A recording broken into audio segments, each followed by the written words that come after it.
مثلا جو پرسوں پیرس میں واقعہ ہوا ہے، ایک اخبار میں دو مسلمان بھائیوں نے حملہ کیا اور 12 لوگوں کو ہلاک کر دیا، جی تو اس پر پوری دنیا میں ایک رد عمل آیا۔ یہاں پر بھی جو ہماری کمیونٹی کے لوگ ہیں جی وہ ایک کشمکش کا شکار تھے، اور میں نے دیکھا ڈبل مائنڈڈ تھے، کچھ کنفیوز تھے کہ اس پر کیا ریئیکشن دیں۔ آپ کیا گائیڈ کریں گے جو یہاں رہنے والی کمیونٹی ہے؟ اس قسم کے جو واقعات ہیں خاص طور پہ یورپین اور مغربی ممالک میں آتے ہیں، جی اس پر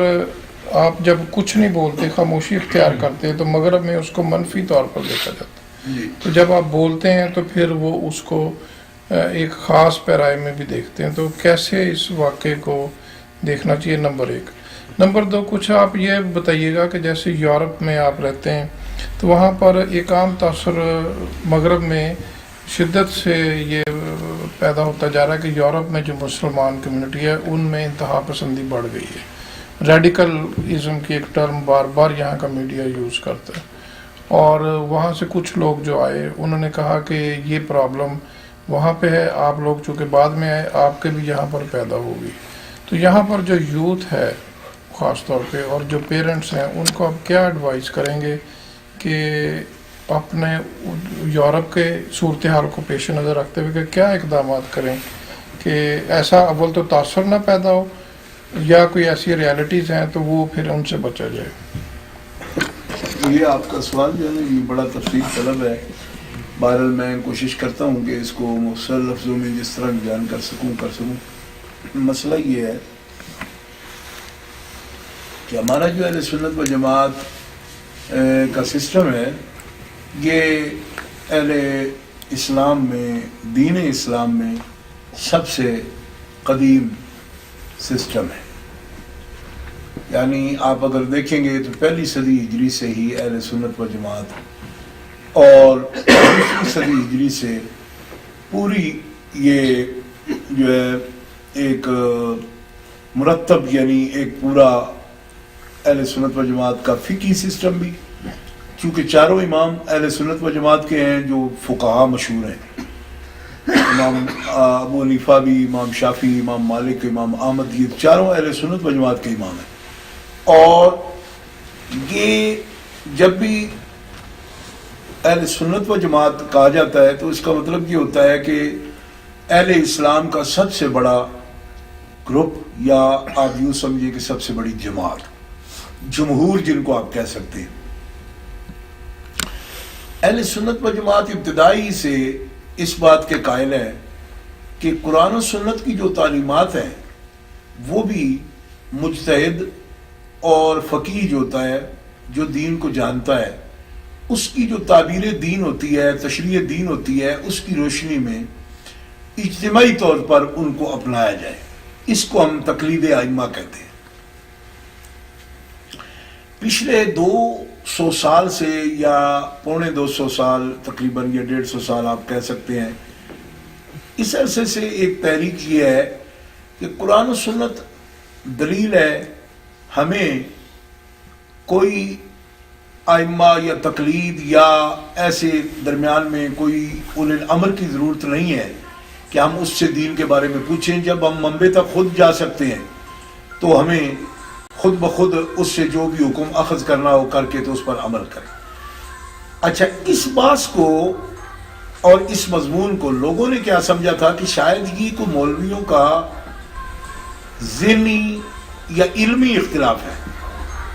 آج جو کچھ ہو رہا ہے یہ صرف ہمارے اس جو مکتب ہے، سسٹم ہے، اس کو نہ سمجھنے کی وجہ سے ہو رہا ہے کہ ہر آدمی نے قرآن و سنت کو خود سمجھنا شروع کیا، ٹھیک ہے جی، اور پوری اس پر عبور یا مہارت اسے حاصل نہیں بھی ہے تو وہ جو اسے سمجھ آتی ہے اس کے لیے فیصلہ وہ خود کرتا ہے۔ ہمارے یہاں یہ ہے کہ قرآن پاک کا یہ حکم ہے کہ آپ کو کوئی بھی معاملہ پیش آتا ہے جس کا تعلق اجتماعی معاشرت سے ہے تو آپ خود فیصلہ نہیں کر سکتے۔ اللہ تعالیٰ قرآن میں ارشاد فرماتا ہے کہ اذا جاءہم امر من الامن او الخوف اذاعوا به ولو ردوه الى الرسول والى اولي الامر منهم لعلمه الذين يستنبطونه منهم. اس کا معنی یہ ہے کہ کوئی بھی بات جو امن یا خوف سے تعلق رکھتی ہے، ایسا امر تمہیں پیش آ گیا جس میں کسی ڈیسیژن کی ضرورت ہے، فیصلے کی ضرورت ہے، تو تم اس کو بہتر ہے کہ تم اس کو خود فیصلہ اس پر نہ کرو، اللہ کی طرف، اللہ کے رسول کی طرف، اور جو تم میں سے اولی الامر ہیں ان کی طرف اس کو لے جاؤ. کیوں؟ کہ وہ زیادہ اچھے طریقے سے جانتے ہیں کہ اس کا حل کیا ہے. اس آیت کو پس پش ڈال دیا گیا اور مسئلہ تقلید ائمہ کو پس پش ڈال دیا گیا، اور ایک مکتبہ فکر ایسا وجود میں آیا جس نے یہ کہا کہ ہم خود جو کچھ استنباط کریں گے وہی کریں گے. آج دنیا میں جو کچھ آ رہا ہے ہو رہا ہے وہ اس فکر کا نتیجہ ہے کہ اگر کوئی دین کی ایک بات کسی بچے کو سمجھ آتی ہے، مثال کے طور پر وہ ایک جگہ یہ پڑھتا ہے کہ جہاں تمہیں کوئی اللہ کا منکر نظر آئے اسے مار ڈالو، تو وہ اس پر عمل کی کوشش کرتا ہے. 30 پارے قرآن ہے. دوسری جگہ اس نے یہ نہیں پڑھا کہ جس میں اللہ فرماتا ہے اِنْ أَحَدٌ مِّنَ الْمُشْرِكِينَ اسْتَجَارَكَ فَأَجِرْهُ حَتَّى يَسْمَعَ كَلَامَ اللَّهِ. اگر کوئی مشرک بھی تم سے پناہ طلب کرے تو پناہ دے دو یہاں تک کہ وہ پیغام سنے خدا کا اور پھر وہ دین کے لیے آ جائے. اب ایک بچہ ایک جگہ سے کوئی آیت اس کے حصے میں آ جاتی ہے، انٹرنیٹ سے وہ کلپس والا ماحول کہ کوئی ایک بات آ گئی اس کو لے کر ہیجان پیدا ہو گیا. آج دنیا میں ہو یہ رہا ہے کہ ایک فکری ہیجان ہے، فکری انتشار ہے، اور سکون، وقار، ایک علم کی ایک بنیاد، ایک اسٹرینتھ وہ ختم ہو گئی، فقاہت اور بصیرت ختم ہو گئی، اور قوم اجتماعیت کھو چکی، علماء کی گرفت معاشرے پر ختم ہو چکی، مجتہدین کی ضرورت ہی ختم ہو چکی، ائمہ کا مکتب چیلنج کر دیا گیا کہ ائمہ کی ضرورت نہیں رہی. اس کا نتیجہ یہ نکلے گا کہ آپ تو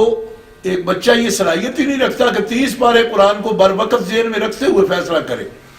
قرآن تو یہ بھی کہہ رہا ہے، جیسے ابھی میں نے آیت پڑھی ہے، کہ اگر ایسا مسئلہ کوئی آ گیا تو آپ لوگ خود فیصلہ نہ کرو، لیکن وہ بچہ کہتا ہے کہ ہمیں کہا گیا ہے قاتل المشرکین کافہ کما یقاتلونکم کافہ، کہ ان کو نیست و نابود کر ڈالو. یہ ایک اور مقام سے آیت پڑھے گا، لیکن کما یقاتلونکم کافہ کو وہ نہیں دیکھ رہا کہ جس میں وہ جیسے وہ تمہیں تمام کے تمام کو مٹا دینا چاہتے ہیں. اب غور کرنا پڑے گا تم تمام کے تمام کو وہ کہاں مٹا دینا چاہتے ہیں؟ اس بنیاد پر دنیا میں جنگ ہو کہاں رہی ہے؟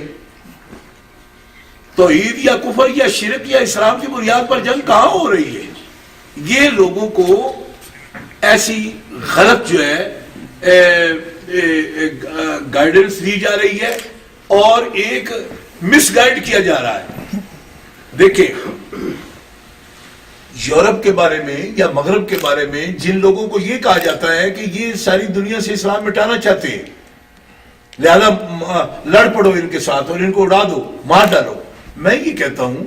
کہ میں نے پچھلے 10 سال سے میں برطانیہ میں رہتا ہوں. برطانیہ کے اندر ایشین مسلم کی تعداد 20 لاکھ سے زیادہ ہے. 6 کروڑ کا وہ معاشرہ ہے. 6 کروڑ کے معاشرے میں ان کو اگر اسلام مٹانا ہے تو ان 20 لاکھ لوگوں کو وہ قتل کر ڈالیں، سب کو مار ڈالیں، کیونکہ یہ بھی تو کلمہ پڑھتے ہیں، جلوس نکالتے ہیں میلاد کے، مسجدیں بناتے ہیں. اچھا خدا نخواستہ اگر امریکن کی سوچ یہ ہے کہ ساری دنیا سے اسلام کو مٹا ڈالنا ہے تو کتنا اچھا ہے کہ جمعے کے موقع پر آئیں ہم سب کو مار ڈالیں گے. کیوں کہ یہ تو کروڑوں کا معاشرہ ہے ان کا جس میں ہم ہزاروں رہتے ہیں. اس کا مطلب ہے کہ اسلام ان کا پرابلم نہیں ہے. اگر ہم یہ سمجھتے ہیں کہ امریکہ جڑ سے اسلام، کیونکہ وہ تو یہی کہہ کر لوگوں کو تیار کر رہے ہیں نا. اچھا امریکہ کو اگر اسلام کا مسئلہ ہے تو مسجد محمدیہ کیسے بن گئی؟ صحیح بات، ان کی اجازت کے بغیر بن گئی. آپ جمعہ پڑھتے ہیں یا خطبہ جاری کرتے ہیں آپ اللہ کے نبی کا اور اللہ کے رسول صلی اللہ علیہ وسلم کا، اور عمراء اپنے چاروں امیروں کا نام میں نے ابھی لیا خطبے میں، تو ہم تو اسلامی اسٹیٹ کے لیے جو خطبہ پڑھتے ہیں وہ پڑھ رہے ہیں. مسئلہ یہ ہے کہ برطانیہ ہو، پورا یورپ ہے، مثلا فرانس سے لے کر کے اسپین تک جو ہے، پرتگال یا جتنے ممالک ہیں، یا ناروے، ڈنمارک میں یا فن لینڈ میں یا بیلجیم میں، سارے ممالک میں آپ دیکھ لیں یہی صورتحال ہے. میں جو کچھ محسوس کرتا ہوں وہ یہ ہے کہ یہ غلط پروپیگنڈا ہے. اسلام کے ساتھ ہم یہ نہیں کہتے کہ یہ لوگ مسلمان یا اسلام کو پسند کرتے ہیں یا نہیں، لیکن اسلام ان کے لیے اس طرح کا مسئلہ نہیں جس طرح کا دہشت گرد یا ٹیررسٹ اس کو بنا کے پیش کر رہے ہیں. مذاکرہ، علم، دلائل کے ساتھ وہ اسلام پر تنقید کرتے ہیں. مستشرقین کی کتابیں ہمارے پاس موجود ہیں، جو اورینٹلسٹ ہیں ان کے وہ لکھتے ہیں، ہمارے پاس موجود ہیں وہ سوالات سارے، جو کچھ وہ یونیورسٹیوں میں یا ریسرچ میں سامنے لاتے ہیں اور اپنے لوگوں کو جو کچھ گائیڈ کرتے ہیں اسلام کے بارے میں، وہ ہمیں معلوم ہے. لیکن وہ سوال ہے، اسلام کی تعلیم پر سوال ہے اور ان کے تعلیم کے ساتھ جواب ہے. اگر کوئی دنیا میں مذہب کی بنیاد پر جنگ کرنے نکلا ہے تو میرا خیال ہے یورپ اور مغرب یہ پہچان چکا ہے کہ اس بنیاد پر جنگ جو ہے نہ تو پہلے کچھ فائدہ مند رہی ہے اور نہ ہی اب فائدہ مند رہے گی. مذہب کے خانے میں بانٹ کر اگر دنیا ایک دوسرے سے لڑ پڑتی ہے تو اس سے دنیا کا کوئی بھلا نہیں ہوگا، نہ کوئی اس سے فائدہ ہوگا. انسانیت کے جو چیلنجز ہیں وہ ساری دنیا کو درپیش ہیں، وہ ان کو بھی ہیں، کچھ حل کر چکے، کچھ ابھی کر رہے ہیں جی، اور پوری دنیا کو ہیں. اس میں زیادہ تر ہمارے اسلامی ممالک کو بھی درپیش ہے، اور اسلام اس میں بھی نہیں، اس میں افریقہ میں کئی بے شمار ممالک ایسے بھی ہیں جو غیر مسلم ممالک ہیں، ان کو بھی اس یعنی انسانی زندگی کو جو مسائل درپیش ہیں وہ ان کا سامنا لوگ کر رہے ہیں. اس لیے یہ بنیاد میں نے آپ کے سامنے پیش کی. شاید اس میں جو میں کہنا چاہتا ہوں آپ کو سمجھ آ گیا ہو کہ سسٹم کو جب ہمارا بچہ نہیں سمجھ رہا مسلمان اور غلط ہاتھوں میں آ گیا، وہ ان کو یہ سمجھا رہا ہے کہ آپ کو لڑ پڑنا ہے اور آپ مسلمان تب ہو سکتے ہیں جب آپ جو ہے وہ خود جہاں پہ ایسی کوئی بات دیکھے تو آپ لڑ پڑیں. یہ بات غلط ہے بنیادی طور پر. قرآن یہ کہہ رہا ہے کہ ایسا کوئی مسئلہ پیش آ جائے تو آپ اپنے عمراء کی طرف اور اولی الامر کی طرف بڑھو، اولی الامر سے اس بارے میں کوئی رہنمائی حاصل کرو کہ وہ اس بارے میں کیا کہتے ہیں. تو اولی الامر جو ہیں وہ کم از کم آج کے دور میں، کیونکہ اگزامپل کے طور پر اسلامی اسٹیٹ پوری دنیا میں کوئی نہیں جو اولی الامر کی حیثیت سے مسلمانوں کو فیصلے دے سکے. اس وقت اولی الامر جو ہے وہ فقہا کو کہا جا سکتا ہے، مفتیان اسلام کو کہا جا سکتا ہے اور قضات کو کہا جا سکتا ہے، جو قاضی اسلام ہوں، مفتیان اسلام ہوں. کیونکہ باقاعدہ اگر ایک مثالی اسلامک اسٹیٹ موجود نہیں ہے تو اس صورت میں یہ جو پرائیویٹ سسٹم ہے پوری دنیا میں چل رہا ہے اس کے ساتھ، تو کم از کم ایک وقت میں مفتیوں کو، قاضیوں کو اجتماعی طور پر کوئی فیصلہ کرنے کی ضرورت ہوتی ہے کسی بھی مسئلے پر جس میں جان لینے کی بات ہو یا جان دینے کی بات ہو. اس کو جو اپنے ہاتھوں میں فرد لے لیتا ہے وہ سخت ناجائز ہے. قرآن پاک اس سے منع کرتا ہے کہ جب تک آپ اولی الامر کی طرف نہ جاؤ اور اللہ اور اللہ کے رسول کے احکامات کو جو اچھی طرح جانتے ہیں ان کے پاس نہ جاؤ، اس وقت تک ایسے معاملات کے جس میں جان کسی کی لے رہے ہو یا جان دے رہے ہو اپنی، ان معاملات میں فیصلہ نہ کرو. تو یہ لوگوں کے اپنے اپنے مفادات ہیں. کچھ لوگ واقعی حکومتیں قائم کرنا چاہتے ہیں، سیاسی گروپ ہیں دنیا میں جو اسلام کے نام پر ایسی کاروائیاں کر رہے ہیں، اور آپ کو پتہ ہے کہ اس سے پہلے وہ حکومتیں قائم کر چکے ہیں کئی جگہ، لیکن مثالی اسلامی حکومت وہ قائم نہیں کر پائے باوجود اس کے کہ انہوں نے بنیاد یہی بنائی تھی. مثال کے طور پر میں اگر نشاندہی کروں گا تو شاید اس کو بھی فرقہ واریت سمجھا جائے گا، لیکن دنیا میں 2 بلاک بنے ہوئے ہیں اس وقت مذاہب کے، ان دونوں نے اپنے اپنے علماء کی حکومتیں قائم کر رکھی ہیں. تو میرا سوال یہ ہے کہ کیا وہ اس بات پر مطمئن ہیں کہ وہ ایک مثالی معاشرہ، مطلب حضرت مولا علی شیر خدا کا معاشرہ تہران میں قائم ہے، یا میرا سوال ہے کہ ابو بکر صدیق کی خلافت کا معاشرہ ریاض میں قائم ہے؟ تو آپ کو کیا رکاوٹ ہے؟ حضرت فاروق اعظم کو اگر گریبان سے پکڑ کر ایک آدمی سوال کر سکتا ہے کہ تیرا کرتا کیسے بنا، تو شاہ عبداللہ کے گریبان میں ہاتھ ڈالنے والی پارلیمنٹ کہاں ہے؟ پورا کہاں ہے؟ اس لیے ان جیسے لوگ اور بھی اگر ایک اسٹیٹ بنا دیں گے تو پہلی میں آپ نے کیا کیا ہے؟ مثلا کیا رکاوٹ ہے آپ کو کہ ابو بکر صدیق کا معاشرہ بناؤ ریاض میں؟ ٹھیک ہے، تم خلفاء کے وارث کہتے ہو، وہ خود کو اہل بیت کے وارث کہتے ہیں، تو میں کہتا ہوں مولا علی کا معاشرہ آ گیا تہران میں۔ اب دیکھو ملائیت سے آگے کیا چیز ہے؟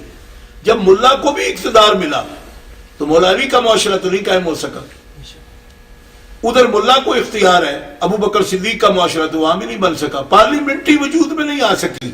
شورا کا نظام ہی نہیں ہے۔ تو ایک ڈکٹیٹرشپ کے لیے اگر آپ لوگ پھر جدوجہد کر رہے ہو تو پھر آپ زیادتی کر رہے ہو۔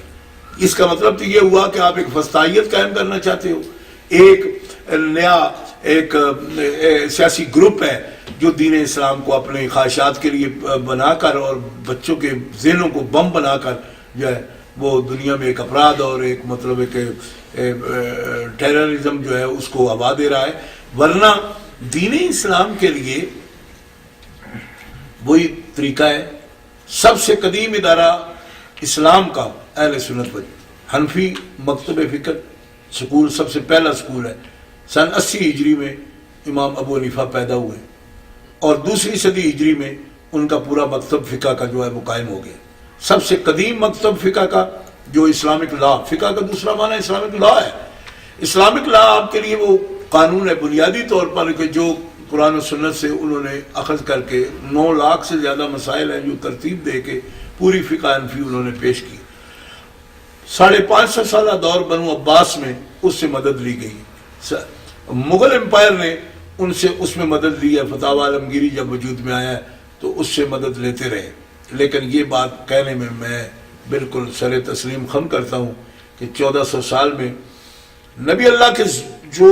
ایک قوت ہے روحانی اس کے زیر اثر جو معاشرہ قائم ہوا وہ بھی صرف 30 سال نکال سکا ہے۔ اسلام بطور دین زندہ ہے، لیکن اگر اس کی ایک بھی مثالی سٹیٹ بنائی جائے، مثالی سٹیٹ بنی ہے صرف 30 سال۔ اس کے بعد امت کا اتفاق ہے کہ جیسی نبی اللہ چاہتے تھے ایسی تو حضرت مولا علی کے بعد نہیں بن پائی، وہ صرف 30 سال نکالے۔ اور حضور نے فرمایا کہ اس کے بعد ملوکیت ہی رہے گی۔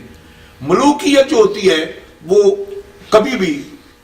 کامل طور پر ایک نبی اللہ کا معاشرہ وہ نہیں دے پاتی، کیونکہ ملوکیت بنیادی طور پر اپنے راستے آپ بناتی ہے۔ بادشاہت اپنے وہ بنو عباس کے دور میں بھی کوئی مسلمان اگر حاکم اچھا ہوا تباً تو اس کے دور میں نیکی زیادہ پھیل گئی، مسجدیں زیادہ بن گئی، لیکن یہ نہیں ہو سکا کہ وہ حکمران خود بھی قرآن کا پابند ہو اور سنت کا پابند ہو، جسے چاہا اس نے مروا ڈالا اور جو اس کو پسند آیا اس کو دین بنا کے اس نے پیش کر لیا۔ سب سے بڑی کوشش یہ میں تسلیم کرتا ہوں کہ اس کے لیے بے یار و مددگار جس ہستی نے پھر نبی کا معاشرہ قائم کرنے کے لیے سب سے بڑی کوشش کی وہ امام حسین ہے۔ ملت ان کا ساتھ نہیں دے سکی، 13.5 صدیاں اس کے بعد آج تک ملت اس زخم کو چاٹے گی اور قیامت تک وہ نہ کوئی آئے گا ایسا اور جیسی کوشش آپ نے کی۔ اور یہ نبی اللہ کا فرمان ہے کہ ہاں ہوگا ایسا، لیکن یہ جو کچھ تم دیکھنا چاہتے ہو وہ محمد مہدی کی صورت میں آئے گا، بس زمین پر ان کا انتظار ہے۔ لیکن ہمیں اس موقع پر یہ بھی کہنا ہے کہ ہمیں حضور کا یہ فرمان ہے کہ اگر تم یہ یقین بھی رکھو کہ تم دنیا کو نہیں بدل پاؤ گے تو خیر کے لیے تم کوشش کرتے رہو گے تو تمہاری سنگت اور تمہاری رفاقت انہی لوگوں کے ساتھ ہوگی جو خیر کے امام ہیں۔ تو ہمیں یہ نہیں کہ میں مایوسی کی بات کروں کہ جب ایسا معاشرہ قائم نہیں ہو سکتا تو ہم پھر چھوڑ کے بیٹھ جائیں، نہیں، ہم اس کے لیے جو حدود ہیں اسلام کی تعلیمات ہیں اس کے لیے ہم قائم رہیں گے، اور اللہ تعالیٰ کی حکمت کے تحت اگر وہ ان کوششوں کو قبول فرمائے تو کوئی خدا کی زمین پر ایسا خطہ ہو کہ جس میں وہ معاشرہ مثالی پھر سے وجود میں آئے جو معاشرہ نبی علیہ السلام کی حیات مبارکہ میں قائم ہوا۔ اور اس کی عمر مبارک اس وقت آپ نے بھی فرما دی تھی کہ 30 سال ہے، اور اس کے بعد بڑی یہ گاڑے دانتوں والی ملوکیت آ جائے گی، اور وہ ملوکیت آج تک ہم جھیل رہے ہیں۔ تو مولوی لوگ بھی اسی ملوکیت کے یہ سارے ایجنٹ ہیں۔ میں ان کے سامنے پوچھتا ہوں کہ اگر شاہ عبداللہ آپ کو ابو بکر صدیق نظر آتے ہیں، ٹھیک ہے جی، تو پھر ٹھیک ہے۔ اگر ابو بکر صدیق میں اور ان میں کچھ فرق نظر آتا ہے تو پھر دوسرے ملکوں کو خدا را ستم کا نشانہ نہ بنو۔ جہاں تمہیں کوئی رکاوٹ نہیں وہاں تم نبی کا معاشرہ کیوں نہیں دے پاتے؟ تم کسی کے سامنے جواب دہ نہیں ہو، تمہارے پاس شورا نہیں ہے، تمہارے پاس پارلیمنٹ نہیں ہے، اسلام کا نظام حکومت ہے کیا؟ اسلام کا نظام حکومت حقوق کی ادائیگی کا نام ہے، حقوق کی ادائیگی کا نام ہے، اور حقوق کی ادائیگی وہاں ہے نہیں۔ وہاں کیا چیز پائی جاتی ہے؟ وہاں یہ ہے کہ دیکھیے وہ وسائل ہے، وسائل کی ایک بات ہے، وسائل کے ساتھ وہی جو کچھ ملوکیت کے اثرات ہوتے ہیں کہ جو بادشاہوں سے تعلقات اچھے رکھتے ہیں ان کے لیے وہ خزانے کے منہ کھول دیتے ہیں، اور خزانے کے جو منہ ہوتے ہیں وہ ان کے منہ بند کر دیتے ہیں، نتیجتاً ایک اکثریت کو اپنے ساتھ لگا کے، اور وہ وسائل جو ہیں وہ بھی ایک قوم کے کام تو نہیں آئے، نہ اس قوم کی کوئی بنیاد رکھی جا رہی ان وسائل سے، حالانکہ وہ بھی جس کا صدقہ ہے ہمیں تو معلوم ہے۔ وَالطُّورِ وَكِتَابٍ مَّسْطُورٍ فِي رَقٍّ مَّنشُورٍ، قرآن پاک کہتے ہیں یہ رق منشور جو سیال سونا تمہیں بخشا ہے، اس رسول کے قدم کا یہ برکت ہے ساری، مگر اس سے بھی جس طرح تباہ کیا جا رہا ہے۔ آپ کو اندازہ ہے کہ پورے یہ ہم ہر وقت مذمت کرتے ہیں کیسینوں کی اور ان کے برائی کے اڈوں کی، لیکن ان برائی کے اڈوں میں جو لوگ آ کر 6 مہینے تک ہر وقت یہاں پڑے رہتے ہیں وہ ان کے لوگ نہیں ہیں، ان کی تعداد ان سے زیادہ ہمارے لوگوں کی ہے، اور وہ عربوں کے حکمران ہیں جو کنویں بیچ بیچ کر یہاں پڑے ہوتے ہیں۔ اس کا نتیجہ یہ ہے کہ وسائل کو جس طریقے پر لگایا جا رہا ہے اس کے لیے بھی کسی قوم کو کوئی کا فائدہ نہیں کیا جا رہا، اور ان کی بنیاد پر لوگوں کو جینے کا حق نہیں دیا جا رہا کہ اسلام کے لیے ہم آئیں گے، ہم ماریں گے، ہم بنائیں گے، ملک پر قبضہ بھئی خدا کے بندو ملک پر قبضہ کرو گے کیا؟ ڈیلیور کیا کرو گے؟ مسئلہ تو یہ دیکھنا ہے، تمہارے مدارس اتنے گندے ہیں، مدارس کا ماحول اتنا گندا ہے، اخلاقیات تمہارے پاس نہیں ہیں دین کی، نفس کی تطہیر اور پاکیزگی تمہارے پاس جب تک نہیں ہوگی تم قوم کو کیا دو گے؟ تمہارے مدارس جو ہیں وہ اسلحے کے ڈپو بنے ہوئے ہیں اور فکری طور پر انتشار پھیلا رہے ہیں، جو غلط بات ہے۔ آپ کا سوال ایسا تھا کہ مجھے کئی پہلو سے اس کا جواب دینا پڑا۔ مختصراً بات یہ ہے کہ اہل سنت و جماعت کا نظام، سسٹم روحانی بھی ہے، علمی بھی ہے، فکری بھی ہے، لیکن اس کے لیے بڑی سنجیدگی کے ساتھ اگر کوشش ہوتی ہے انشاءاللہ ٹیررزم ختم ہو جائے گا۔ ہم اپنے پیغام سے کبھی پیچھے ہٹنے والے نہیں ہیں، لیکن ہمارا پیغام لڑائی کا ہے نہیں، یہ فکری پیغام ہے، علمی پیغام ہے، اور اسلام کے اندر جو لڑائی ہے بھی ہے اس کے اندر مثلا جو جہاد کی صورت ہے بھی یا قتال فی سبیل اللہ کی جو صورت ہے بھی، وہ دنیا سے ظلم کو ختم کرنے کے لیے، قیام امن کے لیے وہ جہاد ہے، دنیا میں فساد کے لیے یہ جہاد نہیں ہے۔ یہ بات بنیادی طور پر غلط ہے کہ جو لوگ اسلام کو ایک جنگی دین سمجھیں یا رسول رحمت کو کوئی جنگی رسول سمجھے، وہ غلط سمجھ رہا ہے۔ رسول کا نام جنگی رسول نہیں ہے، رسول کا نام رحمت للعالمین ہے، وہ امن کے ہی سفیر ہے، لیکن جب یاد کرتے ہیں تو قیام امن کے لیے اور ظلم کو ختم کرنے کے لیے، اور اس کو کوئی بھی دنیا کا صحیح فکر کا بندہ اس کا انکار نہیں کر سکتا کہ جب کوئی چیز ناسور بن جاتی ہے تو ہر سمجھدار ڈاکٹر اس کا تو آپریشن ہی کرتا بھی ہے، جو چیز آپریشن سے پھر اس کی سرجری سے ہی اس کو ختم کرنا پڑتا ہے،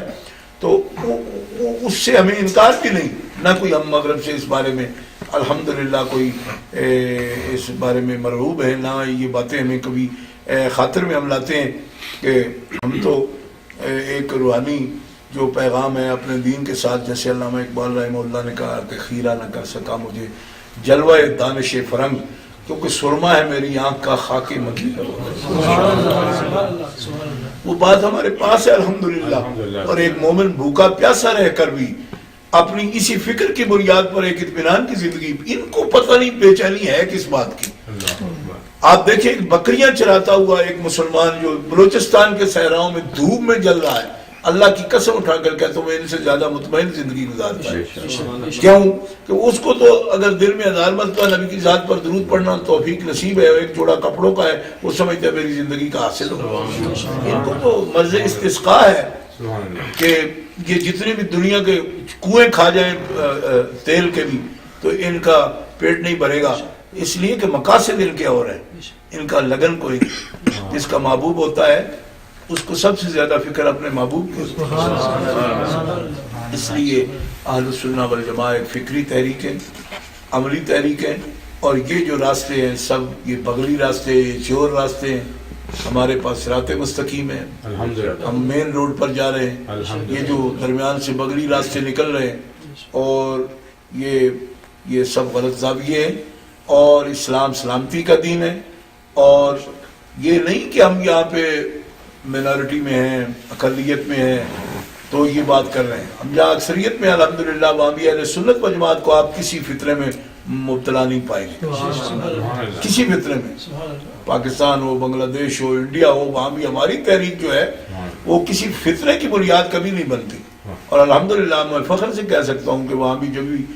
انسانی مسئلہ کوئی بھی پیدا ہوا ہے وہاں پہ مرہم کا کام دینے والی جماعت ہماری جماعت ہے، ابھی بھی فطرہ فساد کی نہ بنیاد بنی ہے اور نہ ہی یہ مقصد سمجھتی ہے دین اسلام، اور یہ ہم شرع صدر کے ساتھ سمجھتے ہیں، کسی کمزوری کی بنیاد پر نہیں کہہ رہے، ہم شرع صدر کے ساتھ علی وجہ البصیرہ جس کو کہتے ہیں، دل کی آنکھ سے دیکھ کر جو بات کرتے ہیں وہ یہی بات ہے کہ دین سلامتی کا دین ہے، دین کسی کو مارنے کا نام نہیں، اور نہ ہم قبرستانوں پر دین پھیلا سکتے ہیں، ہم کیا مردوں کو جا کے تربیت کریں گے؟ بندے زندہ رہیں گے تو کوئی بات بھی کریں گے نا ان سے، تو سب مار کے کیا ہم مردوں کے ساتھ پھر تبلیغ دین کرتے رہیں گے؟ اس لیے سرکار نے تو جن کو باقاعدہ لڑائی کے لیے بھی بھیجا تو یہ کہا کہ ایک بندہ بھی اگر تمہاری دعوت سے دین پر آ جائے تو دنیا و مافیا سے تمہارے لیے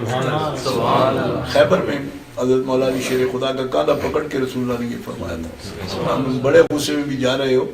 لیکن صرف مارنا مقصد نہیں ہے ہمارا، کیوں کہ ہم صرف کمانڈر یا جنرل نہیں ہیں، ہم نبی ہیں، اور نبی مصلح ہوتا ہے، نبی مصلح ہوتا ہے، بنیادی طور پر وہ اصلاح کا کام کرتا ہے، اور یہاں قرآن نے یہ کہا ہے علمی طور پر بھی نبی علیہ السلام کے بارے میں، وہاں بھی آپ دیکھیں کیا فرمایا، یا اہل الکتاب، اے اہل کتاب، قد جاءکم رسولنا،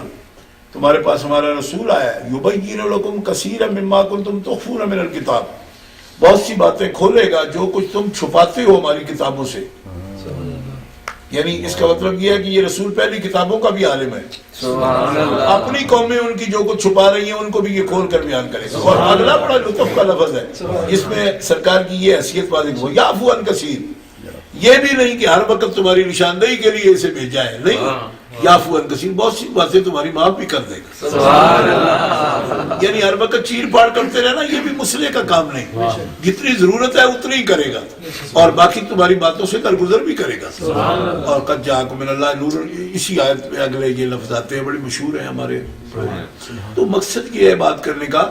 کہ نبی کی حیثیت اللہ کے رسول کی اور نبی کی پیغمبر کی مصلح کی ہوتی ہے، اور جو علماء ہوتے ہیں الحمدللہ وہ اپنے نبی کے غلام ہوتے ہیں، ان کے مشن کے وارث ہوتے ہیں، ان کو بھی صرف چیر پھاڑ نہیں کرنی ہے، ان کو اصلاح کرنی ہے، اور نشاندہی غلطیوں کی بھی کرنی ہو تو صرف اس حد تک جس حد تک مفید ہے، یا وہ کثیر بھی کریں گے، درگزر کر کے بھی گزارا بھی کریں گے، لیکن جو چیز کی نشاندہی کرنے کی ضرورت ہے اس کی نشاندہی بھی کریں گے، اور یہ کیسے پھر ہوگا کیونکہ ان کو تو اللہ بتاتا رہتا ہے، ایک عالم کے پاس تو یہ سورس نہیں ہے کہ اس کو اللہ تعالیٰ بتائے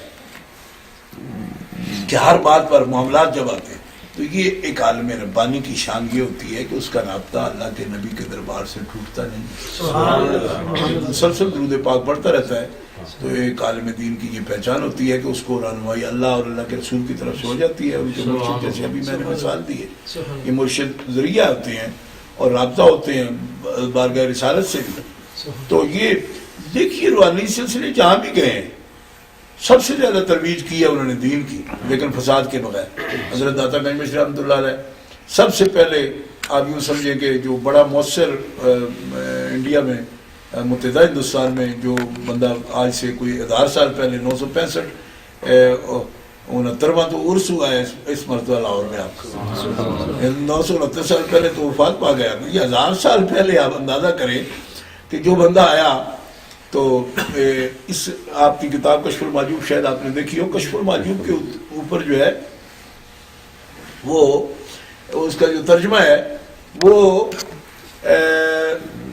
جس پروفیسر نے کیا ہے انہی کا وہ اسٹیچو لگا ہوا ہے پنجاب یونیورسٹی کے سامنے، تو انہوں نے بھی یہ لفظ لکھے ہیں کہ میں حضرت علی اجویری سے حیران ہوں کہ جس دن وہ یہاں لاہور آئے ہیں تو ان کو کوئی لینے والا نہیں تھا، استقبال کرنے والا نہیں تھا، کیونکہ وہ ہندوؤں کے پاس آئے، اور جس دن گئے ہیں تو اس زمانے میں کہ جب کوئی ذرائع رسد نہیں تھے، سڑکیں نہیں تھیں، لوگ دریاؤں میں سفر کرتے تھے، دریا ذریعہ تھے پہنچنے کا، تو اس دور میں وہ کہتا ہے کہ 2 لاکھ سے زیادہ کا اجتماع تھا ان کے جنازے میں. وہ کہتے ہیں یہ محمد رسول اللہ صلی اللہ علیہ وسلم کے یہ لوگ ہیں ایمبیسیڈر جو جن کا یہ کام ہوا کہ ایک اکیلا بندہ 2 لاکھ بندے کو کیسے متاثر کر گیا. نہ اس وقت نیٹ ہے، نہ کوئی اس وقت اسپیکر ہے، نہ اس وقت کوئی ایسے ذرائع ہیں، تو انہی کا سلسلہ. ڈاکٹر صاحب رحمۃ اللہ علیہ کیا کہتے تھے؟ ہمارے لوگوں کو شیر سمجھ آتی ہے شاید کہ کرامتیں کرتے تھے ہر وقت. یہ بات نہیں ہے. ڈاکٹر صاحب کی کتاب آپ دیکھیں، ڈاکٹر صاحب رحمۃ اللہ علیہ ہمارے جو سادہ لو سنی ہیں وہ بھی یہ سمجھتے ہیں کہ وہ کرامتیں کرتے رہتے تھے ہر وقت. ایسا نہیں ہے. ڈاکٹر صاحب کی کتاب آپ دیکھیں گے آپ کو سمجھ آ جائے گی. اخلاقیات جو ہوتے ہیں عادات بندوں کی، انسانوں کی، یہ سب سے بڑی کرامت ہوتی ہے. ڈاکٹر صاحب رحمۃ اللہ علیہ نے اپنی کتاب میں جو انسان پیش کیا ہے بس اس نے مو لیا ساری ہندو قوم کو. ان کو بتا دیا کہ تم جس طرز زندگی کے ساتھ جی رہے ہو یا عقائد کے ساتھ، تم تو آگے کیا ملے گی، اس زندگی میں آگ بنائی ہوئی ہے تم.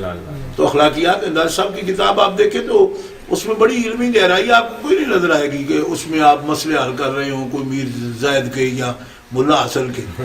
بالکل سادہ سادہ بات ہے کہ تکبر نہ کرو، صبر اختیار کرو، جی فتوت اختیار کرو. یہ لفظ آپ بولتے ہیں. جوان مرد بنو، ہمت والے بنو. اور ہمت والا کون ہوتا ہے؟ جو پہلوانوں کو گرا لے وہ نہیں ہوتا. ہمت والا وہ ہوتا ہے جو اپنے نفس پہ کنٹرول کرے. اور لوگ سونے کے پانی سے اس کو آج بھی لکھتے ہیں. اور ڈاکٹر صاحب کی رشین زبان میں ترجمہ، جرمنی زبان میں ترجمہ آپ کی کتاب کا دنیا پوری پڑھ رہی ہے کہ ڈاکٹر صاحب کیا کہتے ہیں. اور ڈاکٹر صاحب کوئی بڑا فلسفہ نہیں پیش کرتے. مولوی اگر ڈھونڈے نا اس کتاب میں تو حیران ہو جائے کہ صرف مولوی تو شاید وہ کتاب سمجھتا ہے جو مشکل سے مشکل مسئلے لاتے ہیں. ڈاکٹر صاحب بڑی آسان باتیں کرتے ہیں لیکن وہ آسان ہے کہنے میں، بننے میں بندے کے لیے بڑی مشکل ہے. وہ بس وہ اصل میں بناتے تھے یہ بندہ. تو یہ ہمارے صوفیاء کا پیغام ہے.